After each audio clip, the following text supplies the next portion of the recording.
آج ہم پاکستان کے سیاسی سفر پر بات کریں گے۔ یہ کہانی ہے ایک قوم کی جو اپنے قیام سے لے کر آج تک سیاسی استحکام کی تلاش میں ہے۔ دیکھیں، پاکستان کی سیاسی تاریخ کو سمجھنے کے لیے ایک بنیادی سوال کا جواب جاننا بہت ضروری ہے۔ وہ یہ کہ آخر کیوں یہاں اقتدار کی تبدیلی اکثر ووٹ سے نہیں بلکہ فوجی طاقت سے ہوتی رہی ہے؟ یہی وہ نقطہ ہے جس کے گرد ہماری آج کی پوری گفتگو گھومے گی۔ تو 75 سال سے زیادہ کی اس پیچیدہ تاریخ کو سمجھنے کے لیے ہم اسے ان 4 حصوں میں دیکھیں گے اور آخر میں بات کریں گے کہ اس پورے سفر سے ہم کیا سیکھ سکتے ہیں۔ تو چلیں شروع کرتے ہیں بالکل آغاز سے۔ ایک نئی ریاست کی بنیاد رکھی گئی، امیدیں بہت تھیں لیکن ساتھ ہی مشکلات کے پہاڑ بھی کھڑے تھے۔ پاکستان کے بانی محمد علی جناح کا ویژن بہت واضح تھا۔ ان کا کہنا تھا کہ ریاست کا مذہب سے کوئی لینا دینا نہیں ہوگا اور سب شہری برابر ہوں گے۔ یہ وہ بنیاد تھی جس پر اس ملک کو کھڑا ہونا تھا، اور اسی پیمانے پر ہم بعد کے واقعات کو پرکھ سکتے ہیں۔ لیکن ہوا کیا؟ پہلے 11 سال ہی بے پناہ افراتفری کا شکار رہے۔ آزادی کے فوراً بعد پہلے وزیر اعظم کا قتل، پھر بڑی مشکل سے پہلا آئین بنا، اور پھر صرف 2 سال بعد ملک میں پہلا فوجی مارشل لا لگ گیا۔ یوں سمجھیں کہ شروع سے ہی عدم استحکام نے پہلی فوجی مداخلت کی راہ ہموار کر دی تھی۔ اور یہاں سے کہانی ایک نیا موڑ لیتی ہے۔ یہ فوجی حکمرانی کا پہلا بڑا دور تھا جس کے نتائج بہت ڈرامائی نکلے، اتنے ڈرامائی کہ ملک ہی 2 ٹکڑے ہو گیا۔ اچھا، آگے بڑھنے سے پہلے یہ سمجھنا ضروری ہے کہ مارشل لا آخر ہوتا کیا ہے۔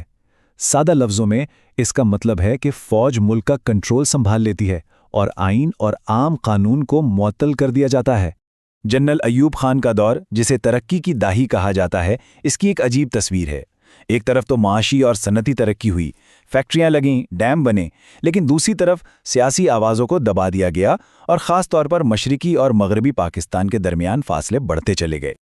اور پھر آتا ہے سال 1971، پاکستان کی تاریخ کا ایک بہت ہی، آپ کہہ سکتے ہیں کہ ایک دردناک باب۔ مشرقی پاکستان میں سالوں سے جو احساس محرومی پنپ رہا تھا، وہ آخرکار ایک خوفناک خانہ جنگی کی صورت میں پھٹ پڑا جس نے ملک کی بنیادیں ہی ہلا کر رکھ دیں۔ اس جنگ کا نتیجہ ایک قومی المیہ تھا۔ اس نے صرف ملک کا نقشہ ہی نہیں بدلا بلکہ قوم کی سوچ پر، اس کی نفسیات پر ایک ایسا گہرا زخم چھوڑا جو آج تک محسوس کیا جاتا ہے۔ ملک ٹوٹنے کے بعد پاکستان ایک ایسے دور میں داخل ہوا جو ایک سیاسی جھولے کی طرح تھا۔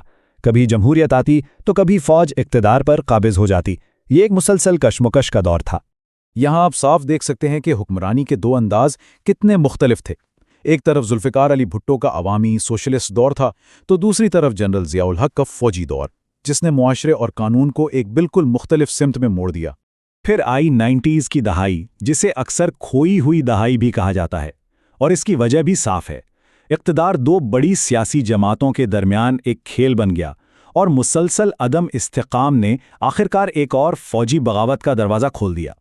اب ذرا اس چارٹ پر نظر ڈالیں۔ یہ اعداد و شمار سچ پوچھیں تو حیران کن ہے۔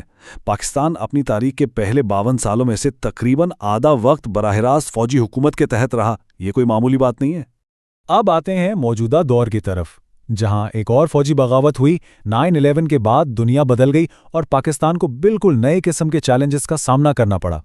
اور ایک بار پھر تاریخ نے خود کو دہرایا۔ 1999 میں ملک میں تیسری بار فوج نے اقتدار سنبھالا، اور یوں جنرل پرویز مشرف کی حکومت کا ایک اور طویل دور شروع ہوا۔ 9/11 کے بعد پاکستان کے لیے حالات بہت پیچیدہ ہو گئے۔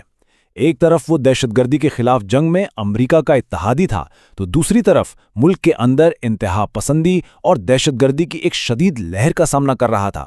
لیکن تمام تر مشکلات کے باوجود 2008 کے بعد ایک بہت بڑی اور مثبت تبدیلی آئی۔ پاکستان میں جمہوری عمل تسلسل سے جاری رہا، جو کہ ایک تاریخی کامیابی ہے۔